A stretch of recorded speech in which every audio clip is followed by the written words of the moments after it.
Olá pessoal, tudo bem? Eu sou a Carmen do blog Arquivo do Mundo e hoje eu venho conversar com vocês sobre o Complexo de Portnoy de Philip Roth.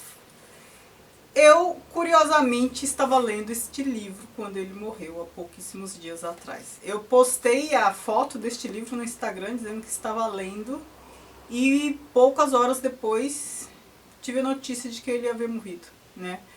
E eu falei, nossa, que coincidência. Eu não ia fazer um vídeo sobre este livro, mas aí ele faleceu, eu terminei de ler no dia seguinte. Eu falei, acho que eu vou fazer um livro para comentar as minhas primeiras impressões, porque esta é a primeira obra que eu leio dele. Eu tenho mais um, acho que é a Marca Humana, mas eu ainda não li, então esta é a primeira leitura.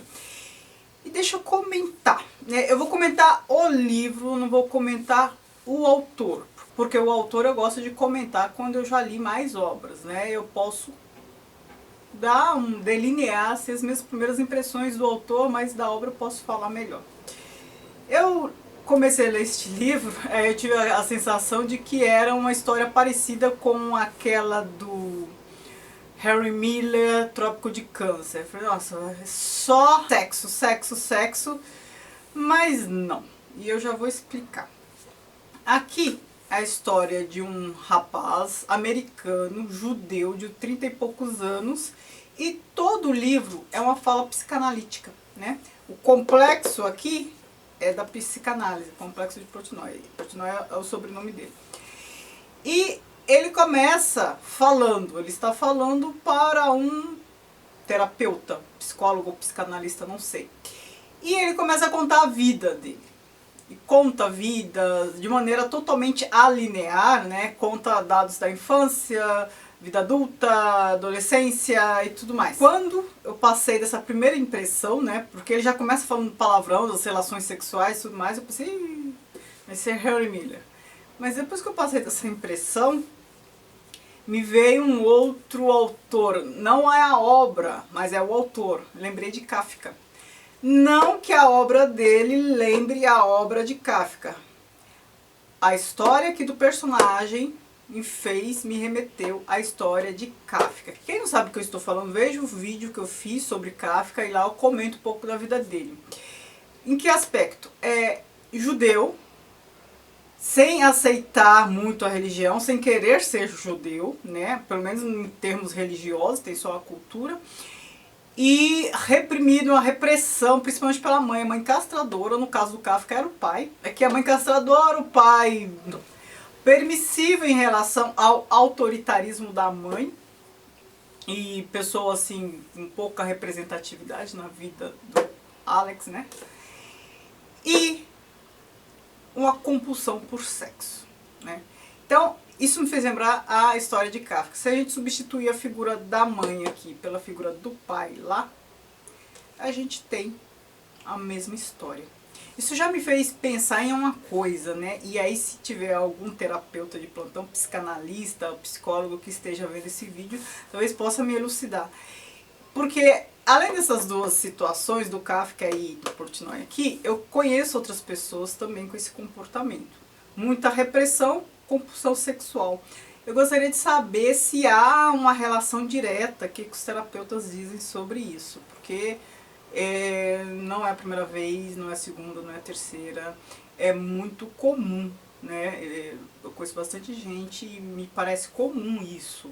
Se repressão resulta numa compulsão sexual. É isso que eu queria saber, se alguém puder me elucidar, eu agradeço.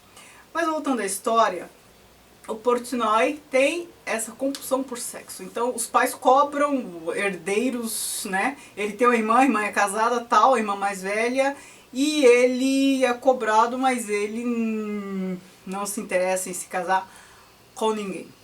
Ele vive um conflito entre a educação, a criação que recebeu, sua identidade e seus desejos. Ele vive esse conflito de ter que cumprir papéis. Por quê? Ele tem um cargo bom em alguma coisa de recursos humanos, esqueci. Ele tem um cargo muito bom, acho que no governo até. E tem essa vida que ele não quer mostrar, que ele não quer assumir. Então, assim, se envolve com garotas que pega na rua, tem relacionamento compulsivo. Então, assim, se tiver um bom sexo, ele se mantém mais tempo, se não, não. Ele não consegue se apegar a ninguém, ele não consegue. Os relacionamentos dele são baseados em sexo apenas. Ele não se identifica com nada. Então, assim, parece que a repressão causou um trauma nele e ele não consegue se despir da cultura, né, da cultura judaica, de tudo que recebeu, embora rejeite, né? Ele rejeita a religião, a cultura já é mais difícil, né? E ele não consegue se identificar, né, com nada, ele não se sente confortável em nenhuma situação. Me parece que ele se sente mais confortável com a profissão que exerce. Então ele tem um QI acima da média, né? Naquela época, essa história que é da década de 60, naquela época os testes de QI estavam em alta, né? Hoje em dia nem tanto, hoje em dia já descobriram outros tipos de inteligência, mas ele tem um QI de 158, primeiro aluno, tal. Mas com esse comportamento, uma inadequação social. Ele não se sente confortável em papel nenhum, a não ser a profissão. Foi o que me pareceu. E é isso que ele conta. Só que ele não conta de maneira linear. Ele conta com idas e vindas, né? De maneira totalmente dialética, a narrativa dele. E ele vai falando pro doutor. Então, doutor, isso. Só que a gente não tem a fala do doutor, exceto no final, hein? Este é um livro que, spoiler, não tem diferença nenhuma. Você saber o que acontece no final não faz diferença nenhuma. Poderia começar pelo fim. Gente, aqui não é caso de spoiler. Só no finzinho termina com a fala do doutor. E até um fim ambíguo, né? A partir da fala dele você pode ter N interpretações. O que é mais interessante aqui? É a expressão desse conflito que ele vive. Então, assim, tem muito palavrão. Sabe, é muito palavrão mesmo, né? Ele fica descrevendo as relações sexuais, a ânsia dele. Mas o que é interessante? A gente se identifica com o Alex. Mesmo que você não tenha essa compulsão sexual, a gente se identifica com ele, por quê?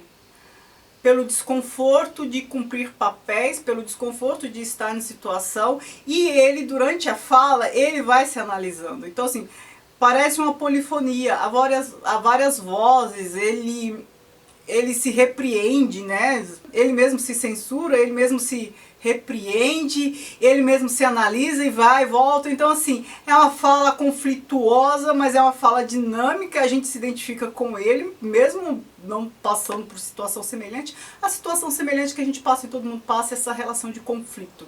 Será que fiz certo? Será que fiz errado? Para onde que eu vou? O que que eu quero?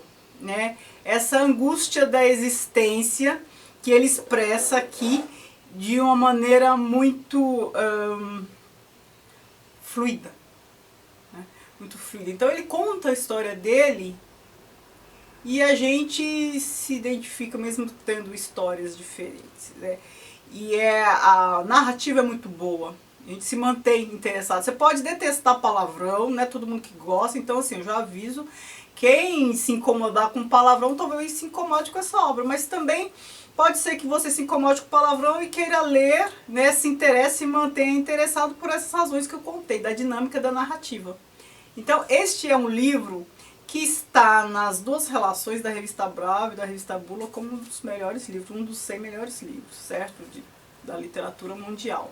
E eu acredito que, por conta dessa forma de narrar, que é interessante, e por conta do perfil, né, o autor ele conseguiu explicitar angústias que todos têm, mesmo a partir de uma história muito particular. Então, um bom autor faz isso bem.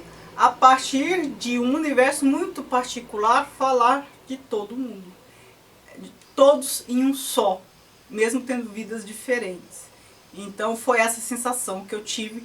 Gostei muito da dinâmica narrativa do autor. Eu espero ler outros livros dele, ele é muito bem falado, ele ganhou Pulitzer, não sei quando. Este foi o primeiro sucesso dele, mas eu sei que ele tem outros, Pastoral Americana e vários outros. E eu fiquei muito interessada, talvez ele seja um dos meus autores. Ele tem propensão, potencial para ser um dos meus autores favoritos, porque quem me conhece aqui há algum tempo sabe que a forma de narrar me interessa. né? A narrativa me interessa até mais que o enredo. Não que esse enredo seja desprezível, hein? Não mesmo. A gente está falando de um cara judeu, numa cultura americana, e por mais que, hoje em dia, mais do que antes, os norte-americanos sejam complacentes com os judeus, a gente sabe que a realidade americana, quem tem valor é quem é o WASP. Homem branco, anglo-saxão, protestante, né? Eles defendem isso, não é avaliação, interpretação da cultura. Eles defendem isso, né? Trump defende isso. Então, assim, e ele era judeu, então ele tem um contexto um pouco reprimido. Claro que ser judeu branco é muito melhor do que ser afrodescendente lá nos Estados Unidos, mas assim, ainda assim ele não é o topo. Ele não tá no topo da cadeia lá, por ser judeu. E sofre preconceito com isso. E ele tem todo esse desconforto, essa falta de aderência, essa falta de identidade por ocupar o lugar que ocupa, por ter o lugar de fala que tem. E é por isso que ele vai se tratar, certo?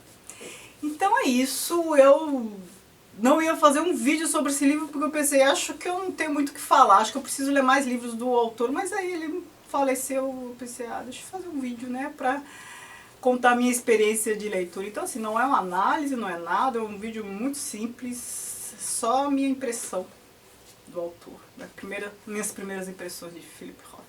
Tá bom? Muito obrigada por assistir, não se esqueça de se inscrever no canal se não for inscrito, de curtir o vídeo, de me seguir nas redes sociais, o Que Vi do Mundo, Instagram e Facebook, que é a página do blog. Beijos e tchau, tchau.